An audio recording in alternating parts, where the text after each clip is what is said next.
My name is Ray. Let me tell you a little bit about my native garden. What you're seeing back here started in 2019.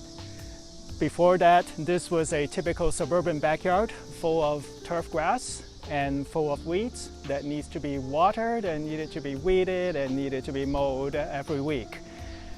It wasn't particularly appealing and it was a burden to maintain. So I decided to do something about it, to turn this into a pollinator habitat. At that time, in 2019, there were news about bees dying off in Illinois. We all know how important bees and other pollinators are, so I decided that while I try to improve my prospect of not having to maintain my garden, I might as well do something nice to help the pollinators, and this is the result here.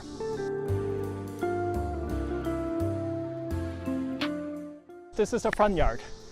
This garden was designed on the principle of there always being something in bloom, and of the things that are in bloom at any given time. There are different flowers that attract different kinds of pollinators, such as butterflies, such as bees, such as hummingbirds. Each kind of pollinator desires a different color and different shape of flowers. So therefore, there are different, as you can see, there are different color and different shapes of flowers that are in bloom right now. The idea is from late March to late October, there's always something here to support whatever just came out of hibernation, whatever come out of overwintering, and whatever is doing their migrations north and south. See that there are some prairie blazing stars there, this big cattail-like purple flower that attracts a lot of bees. You see the purple coneflower here, probably the most stereotypical native flower that everybody recognizes. They are the favorite hangouts for hummingbirds. This part of the garden is special. So this is a low point in the garden, and it's also a low point in this part of Wilmette. In prior years, in the spring, after the snow melts or after a heavy rainfall, there'll be like a foot or two of water here, and I had ducks swimming back here one year. So to fix that, what we did was we turned this into a rain garden. So what's under the topsoil here is very perforative types of rocks.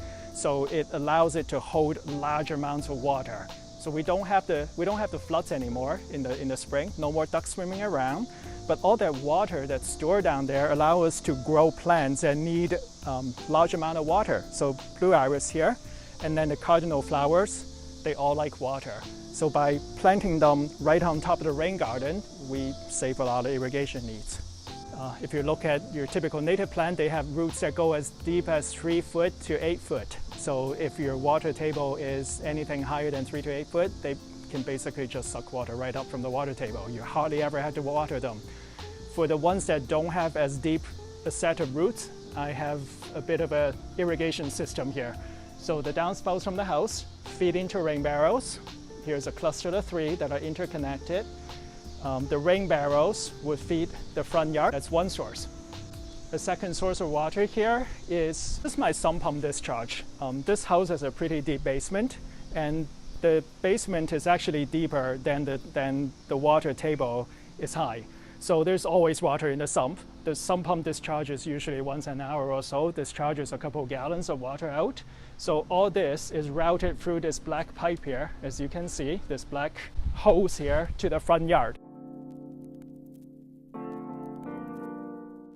So this is what the backyard looks like typically in late summer, early fall. As you can see, we have several different things in bloom. We have the brown-eyed Susans over here, the yellow. We have the red lobelia, also known as the cardinal flower. The principle here is different kinds of plants tend to attract different pollinators and different animals. For example, the cardinal flower, their tubular shape and their color are both very attractive to hummingbirds. We also have that Joe Pye weed over there, that tall pink plant. That thing hosts a lot of butterflies and bees also. This plant is a magenta lobelia. It is a hybrid, it's a natural hybrid of the cardinal flower next to it and a blue lobelia.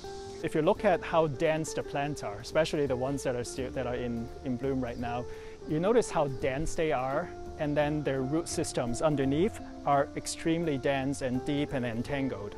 What that means is that characteristics makes this backyard virtually weed-proof. Finally, many people also ask me how I get started. How did I know where to plant and when to plant them? I had a mentor. I didn't do this all by myself. I concluded that it's best to hire an expert to do it. I'm going to give a great shout out to Monica Buckley at Red Stem Native Landscaping in Chicago. She had designed the front and the back and the whole schedule of when what blooms where. And her company basically raised my front and backyards and planted everything to start.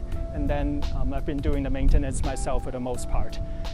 I would highly recommend anyone trying to get into this to take that approach because there's so much to know. I was in fact a biology teacher and I didn't even know all this. Thank you for visiting my garden. I hope you enjoyed it.